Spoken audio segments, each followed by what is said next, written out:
Minister Dr. Wael Halaqi underlines the important role played by social and popular activities in confronting aggressive Wahhabi thought.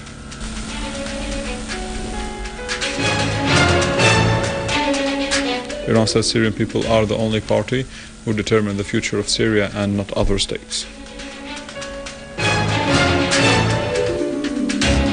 And the Turkish People's Party says that Erdogan's government supports Al-Qaeda and threatens Turkish people.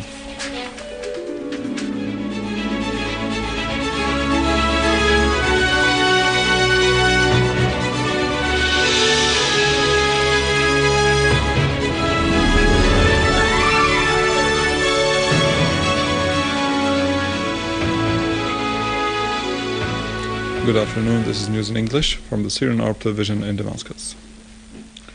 Prime Minister Wael Halaqi stressed that the constructive role of the popular and social bodies nationwide in confronting the aggression and bridling the malicious Wahhabi ideology. During receiving today a delegation of popular bodies in Hadar area in Haramoun Mountain, Damascus countryside, Premier Al-Halaqi stressed the role of these bodies in consolidating the national unity along with curbing the Takfiri ideology. Foreign ministers of Syria and Russia, Walid al-Muallim and Sergei Lavrov, stressed that their countries share identical views on the need to put every effort to make a success of the international conference on Syria known as Geneva II to ensure a political solution to the crisis in the country and establish for dialogue among the Syrians. Al-Muallim said, "We want this conference to ensure a political solution to the crisis in Syria being the safest route and meet the Syrian people's aspirations for most combating terrorism." He added that Syria believes that this conference should lay the foundation for dialogue among the Syrians without any foreign interference and with respecting Syria's sovereignty and independence. For his part, Russian Foreign Minister Sergei Lavrov said that during the talks we highlighted our common position that the goal of Geneva II conference is to end the bloodshed and prevent Syria turning into a hotbed for international terrorism. Lavrov added it is irresponsible to make such accusation without a clear evidence, which were issued during the donors' conference in Kuwait, referring that on the other hand, a statement by the United Nations Human Rights Commission highlighting the crimes of murder and executions committed by the gunmen in northern Syria.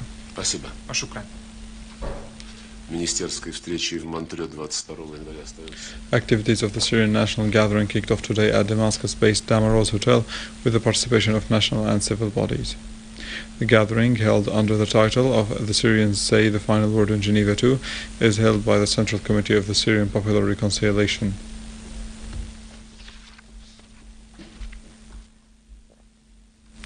The Russian Foreign Ministry voiced concern over the reports provided by the United Nations High Commissioner for Human Rights, Nevi Pillay, regarding mass executions carried out by armed terrorist groups in Syria. In a statement, the Foreign Ministry said that the Russian government strongly denounces the acts of murder and executions carried out by armed groups in Syria, particularly the Islamic State of Iraq and the Sham, the ISIS. The statement said that, as the statements of Pillay indicate, civilians have been executed in the provinces of Aleppo, Idlib and Raqqa, in addition to executions of journalists and entire families, with these crimes even affecting a children's hospital, which the ISIS members use as a base. The ministry shared Pillay's opinion that such acts constitute violation of human rights and international norms, and that the leaders of these groups are accomplices and must be tried for their actions. Iranian Foreign Minister Mohammad Jawad Zarif today said that the Syrian people are the only one who determine their future, not the external states, calling on all who have influence and have the desire to reach a solution to help the Syrians launch a constructive dialogue. In a press conference with his Senegal's counterpart Manaker Nadia in Tehran, Zarif asserted that the talks held during his latest tour were very constructive. The Iranian Foreign Minister concluded that his tour to a number of regional countries on Friday, which covered Lebanon, Iraq, Jordan, Syria and Russia.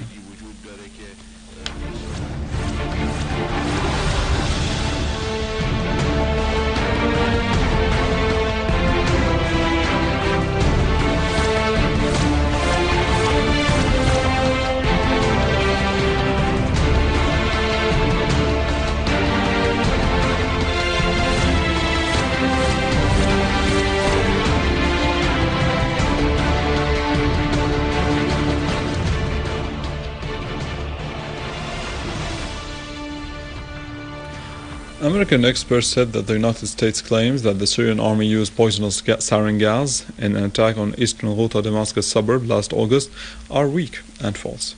The experts said that this claim was exploited by the United States administration to threat of waging any aggression on Syria, clarifying that the range of the rockets used in the largest attack that night was too short for the device to have been fired from the Syrian army's positions. In the report titled Possible Implications of Faulty U.S. Technical Intelligence, Richard Lloyd, a former United Nations weapons inspector and expert, and Theodore Postel, a professor at the Massachusetts Institute of Technology, MIT, stressed that whatever the reason of errors regarding the United States intelligence conclusion may be, it should explain how they occurred. Units of the Syrian armed forces carried out operations against terrorist dens in gatherings and several areas in Damascus countryside, killing and injuring scores of terrorists, some of them affiliated to the so-called Islamic Front and Jabhat al-Nusra and Nusra Front. Sources said that the army units destroyed 2 cars equipped with heavy machine guns and killed scores of Jabhat al-Nusra terrorists in Adr al-Balad area. Sources added that another army unit killed 7 terrorists and destroyed their weapons near the electricity company in Jobor neighborhood in the countryside, while another army unit killed all members of an armed terrorist group in Aliyah Farms in Douma area. In Daraya city in the countryside, the army killed 8 terrorists and injured 4 others to the south of As-Sayyida Zukaina shrine. In Homs, in the countryside, units of the armed forces foiled terrorist attempts to infiltrate from Lebanon into Al-Qasir countryside, inflicting heavy casualties among them. A military source said that the army units, in cooperation with border guards, foiled terrorist attempts to sneak from Lebanon into Al-Abudiyya mountain, Khirbat al-Akira and Khirbat Hawara in Al-Qasir, and destroyed their cars. 2 mortars and rocket launch pads were also destroyed. In Dar'a, military sources said that the army units killed all members of an armed terrorist group who were attempting to infiltrate from Al-Nab'a village towards the military checkpoint and destroyed a car along with the weapons and ammunition inside it in the area surrounding Ataman town in Dar'a. In Homs, army units repelled terrorists who tried to infiltrate from Al-Zara and Al-Hassan in Tel Karah countryside into the agricultural roads to plant explosive devices and attack citizens in nearby villages. Syrian army units also repelled an infiltration attempt by an armed terrorist group from Ain Tarma area. A military source said that the units attacked Al-Nusra members in the area, inflicting heavy losses upon them, killing and wounding several members of the group. The dead included non-Syrian terrorists. The People's Party, the largest opposition party in Turkey, emphasized that Erdogan is involved in supporting terrorism in Syria. Member of the party, Chavak Bayev, said in a speech he made before the Turkish parliament that Erdogan's government contributed to the entry of Al-Qaeda organization to Syria and offered it financial and military support.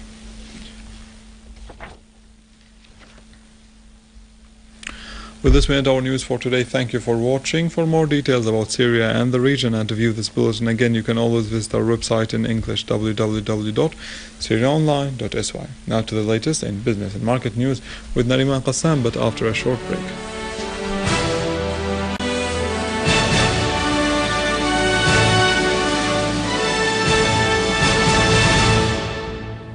Ladies and gentlemen, good afternoon. Sueda Governorate has produced about 68 tons of olive after using the organic farming way. The head of the Agricultural Extension Department said that about 65 tons of olives have been pressed, as the produced amounts were not processed chemically in any stage during the production, asserting the importance of circulating organic farming to include larger areas. The Regional Planning Directorate in Latakia Governorate affirmed that the small and middle projects are able to work in the economic and industrial development fields and meet the local demand. On the other hand, the Directorate showed that the projects produced provide the local market with the basic needs and have the ability to overcome the obstacles during the economic crisis. The Director General of the Establishment of Seeds Multiplication said that the production plan for this year includes producing 2,075 tons of wheat. and 25,000 of barley, in addition to producing 1,000 tons of other cereals and 20,000 tons of cotton seeds. Furthermore, he indicated that the plan also includes producing sugar beet seeds, as the local need of this crop is estimated at 4,333 international units. The direct foreign investment in China rose 5.25% during 2013, as the Chinese Ministry of Commerce declared that the direct foreign investment in 2013 reached $590 billion. The ministry spokesman said that the foreign investment have increased 3.3% in December 2013 compared to the previous years, as the foreign investment in the services sector increased 15%. The industrial sector index in Turkey declined 102 points last December, according to the Central Bank of Turkey. Moreover, the Turkish economy have lost $20 billion since the beginning of the corruption scandal investigations that hit Erdogan's government and his son Bilal and other governmental officers. On the other hand, the Turkish lira dropped to the lowest level to reach 2.2 against the US dollar. Ladies and gentlemen, this was our economic news for today. Thank you for watching. Goodbye.